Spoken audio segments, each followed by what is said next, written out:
Hi, this is the second video in the journals series. In the first video, we showed you the journal screen and discussed the overall concept to journals, and in this video I'm going to show you how to create journals. The third video in the series will show you how to review them and drill down in the various places where you can get to see journal entries. So to create a new journal, we go to Accounting, Journals, and we have a choice. We can either create a new journal from the journal list or we can select New Journal, and in this case I'm going to select New Journal. Now the first thing you have to do when you create a journal is you have to give it a name, and I suggest you give it a sensible name, one that you'll recognise. So journal 1234 is probably not a good idea, but say for example you wanted to create a journal that you could use for purchases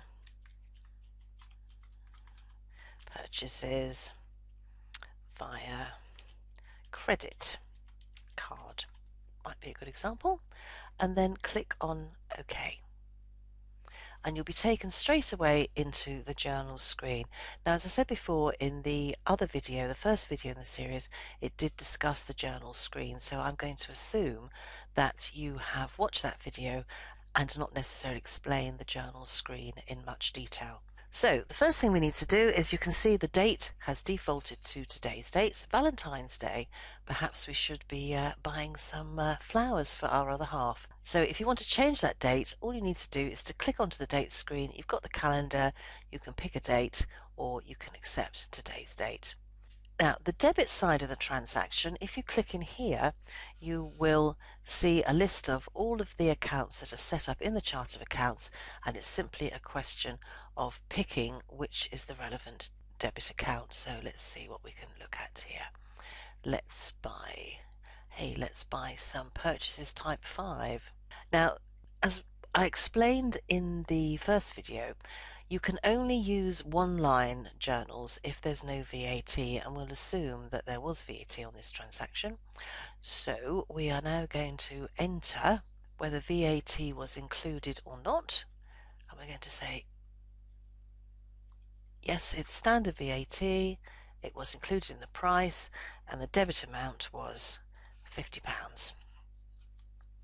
And we're going to say roses for our best customer. Okay, now what happens with Amanda is, as you can see, the screen has changed slightly. If you look at the top, we have a debit of £50 and a credit of 0 and a balance of 50, which is highlighted in yellow. And when you see yellow entries on the screen, that means that the journal is not balancing and you would not be able to save it. So what's happened here is we've entered our first transaction, we've said that VAT applies to this transaction, and what Amanda will do, it will automatically work out the fact that we put in VAT inclusive figure of £50.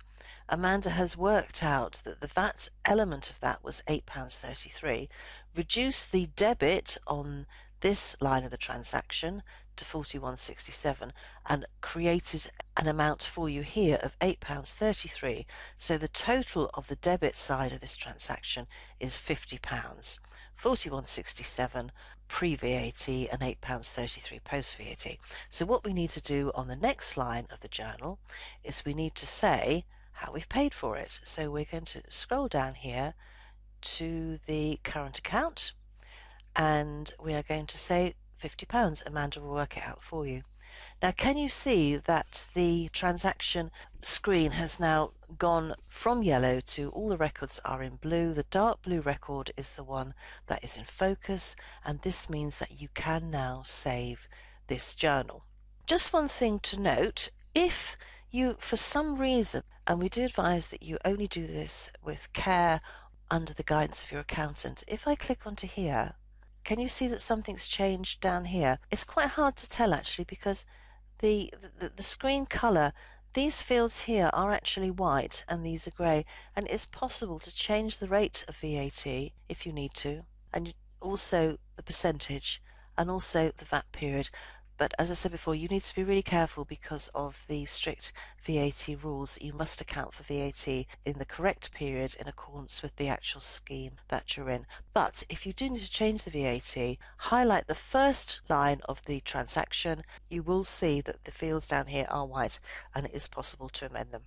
As discussed in the first video, you can save your journal, but it will only automatically appear in the general ledger and therefore in your accounts if you validate it. And if we now went to look at the balance sheet, in fact, let's profit and loss, you will see there is a transaction.